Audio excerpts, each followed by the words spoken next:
दरभंगा उत्तर बिहार के सबसे बड़े अस्पताल डीएमसीएच के प्रसूति एवं स्त्री रोग विभाग में दरभंगा ऑब्स्टेटिकल एवं गायनेकोलॉजिकल सोसाइटी तथा पटना के women's hospital and fertility research centre के संयुक्त तत्वाधान में एक दिवसीय live endoscopy, hysteroscopy, laparoscopy workshop का आयोजन कर 8 मरीजों का सफल ऑपरेशन किया गया। इस अवसर पर पटना से दरभंगा पहुंचे डॉक्टर संजीव कुमार ने एंडोस्कोपी, लेप्रोस्कोपी के जरिए स्त्रियों के गर्भाशय और फैलोपियन ट्यूब की बहुत सारी बीमारियों को कम काट छांट कर करने का तरीका बताया। वहीं मौके पर उपस्थित प्रसूति एवं स्त्री रोग विभागाध्यक्ष पूजा महासेठ ने बताया कि जल्द ही गायनेक विभाग के मरीजों का ऑपरेशन दूरबीन विधि से किया जाएगा। प्रशिक्षण से पीजी स्टूडेंट उत्सुक है, इससे मरीजों के उपचार में आसानी होगी। उन्होंने बताया कि विभाग के पास इस तरह के उपकरणों की कमी है, कुछ खराब हो गए, जल्द ही उपकरणों का प्रबंध कर यहां भी दूरबीन विधि ऑपरेशन आरंभ किया जाएगा। वहीं उन्होंने बताया कि दूरबीन विधि ऑपरेशन साइंस का वरदान है। वहीं महिला अस्पताल और प्रजनन अनुसंधान केंद्र कंकड़बाग पटना के निदेशक डॉक्टर संजीव कुमार ने कहा कि दूरबीन सर्जरी सबसे बेस्ट है तथा इस विधि से सर्जरी करने में समय भी कम लगता है।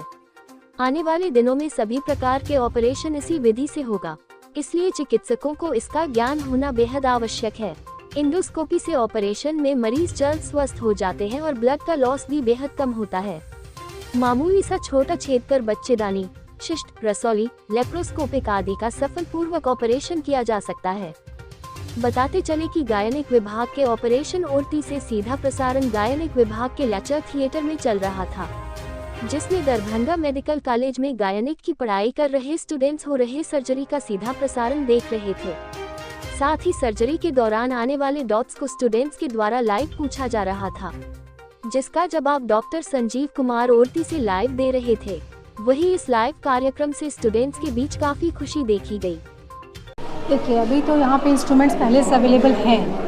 कुछ इंस्ट्रूमेंट जो है सो फंक्शन उन्होंने टेस्ट किया था, फंक्शनिंग है, कुछ में हम लोगों को कुछ और सामान की ज़रूरत है, जो कि फिर से हमारा जो हिस्टेरोस्कोपी है वो चालू हम लोग कर सके। अभी हम लोग डायग्नोस्टिक भी यहाँ पे नहीं कर पा रहे हैं, तो कुछ इंस्ट्रूमेंट जो हमारा ख़राब है उसको हम लोग को या तो परचेज़ करना होगा, उसको फिर ठीक करवाना होगा।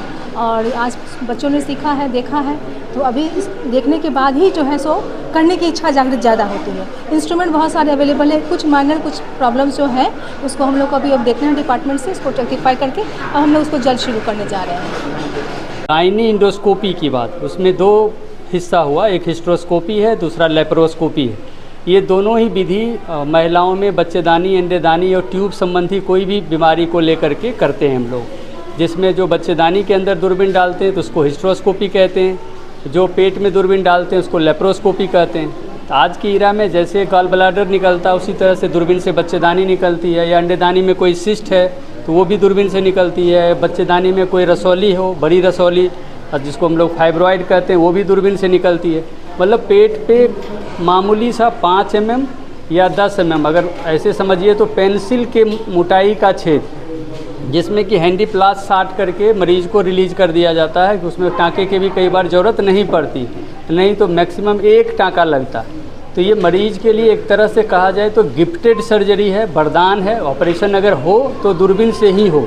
और आज के दौर में हर गायनेकोलॉजिस्ट को बच्चेदानी के अंदर हिस्टेरोस्कोपी या पेट के अंदर लेप्रोस्कोपी वाली सर्जरी जानने की ज़रूरत है, जिसमें डॉक्टर पूजा महासेठ जो हेड ऑफ़ द डिपार्टमेंट हैं अभी डीएमसीएच में, मैडम का बहुत सहयोग था, और बहुत सारे जो PGSR हैं वो भी इस चीज़ को इसके बारे में ट्रेन हुए, और ये सबको जानने की ज़रूरत है। अब इसके बिना आगे का गायनी या कोई भी ऑपरेशन की विधि नहीं चलेगी, दूरबीन करना ही करना।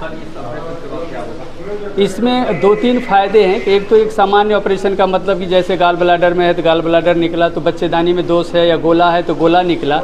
लेकिन इसमें एक सेगमेंट है जिसको हम लोग फर्टिलिटी इन्हांसिंग सर्जरी कहते हैं या करेक्टिव सर्जरी कहते हैं, जिसमें बच्चेदानी के अंदर कुछ दोष है, ट्यूब में कुछ दोष है, उसको ठीक करते हैं। जैसे अभी कई मरीजों का बच्चेदानी के अंदर ट्यूब बंदी थी तो उसको कॉर्नुअल कैलकुलेशन करके हमने ट्यूब को खोला, तो और बच्चेदानी के बीच में दीवाल थी जिसको सेप्टम बोलते हैं, तो सेप्टल रिसेक्शन किया गया। तो ये सर्जरी प्री रिक्विजिट भी है, नहीं तो उनको 3 बार 4 बार बच्चा लॉस हो चुका था। सेप्टम हटाने के बाद अब वो घर बच्चा ठहरने का बिल्कुल बढ़िया हो गया।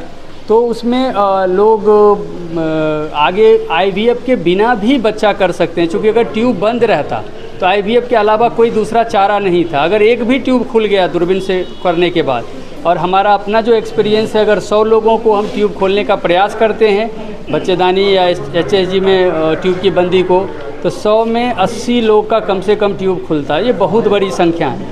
यानी अगर ये ट्यूब नहीं खुलता तो वो 80 भी IVF के लिए कैंडिडेट होते, तो वो IVF से नॉन IVF जो बहुत ही सस्ता होता है। तो हम चाहते हैं कि ये चीज़ें हर जगह डिस्ट्रिक्ट टाउन उसके ब्लॉक लेवल तक गायनेकोलॉजिस्ट करें।